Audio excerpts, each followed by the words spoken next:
What does it profit, my brethren, though a man say he hath faith, and have not works? The bishop asserted. Rebecca lowered her head and blinked as tears stung her eyes. Wedged between her two friends, Hannah and Rachel, who was heavily pregnant, she had no chance of escape. Yet all she wanted to do was to run out of the church. The dull ache that filled her chest was almost too much to bear.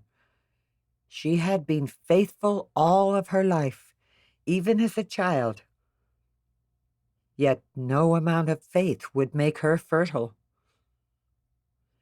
She glanced sideways to where Jacob sat, his hands folded on his lap, staring straight ahead. They had been married for 3 years, and still there was no hope for Enikinna to brighten up their lives.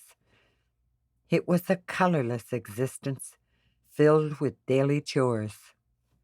It had excited them to start their lives together and have a family of their own, but it wasn't God's will. And who was she to question his will? Guten Maria, Rebecca, Jacob, nodded Bishop Abram. Wie geht's? Rebecca felt Jacob's arm brush hers, and she held her breath, but he didn't take her hand. Good, Bishop. We have no complaints, her man said in a reassuring tone.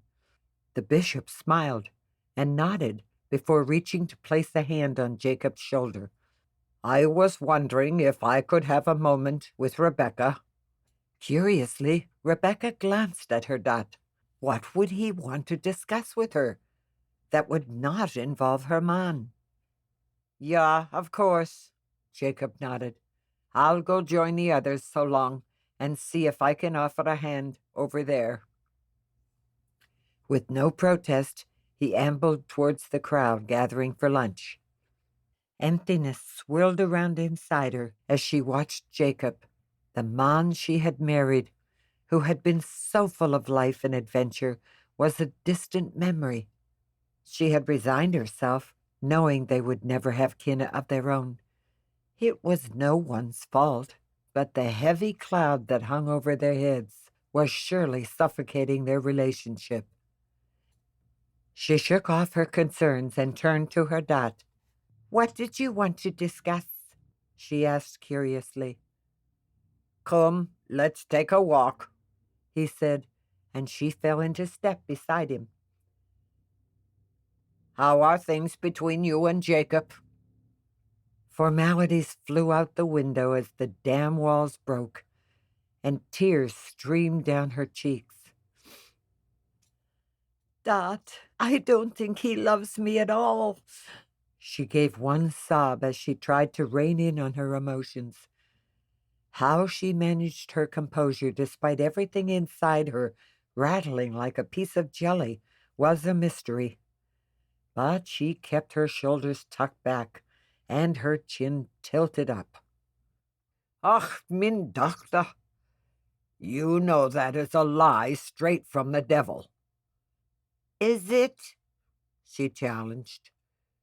Dot, I've clung to my faith, and I've given it everything, yet God refuses me kinna.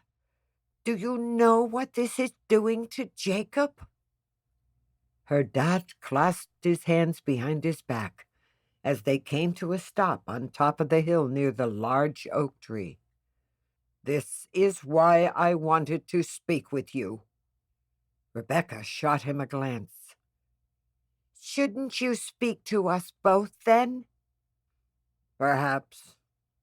But as they say, test the waters first. So, he started and rode back and forth on his heels. I was wondering if you and Jacob would ever consider joining the foster care program. He had taken the wind completely out of her sails as she pivoted to look at him. Did Jacob put you up to this?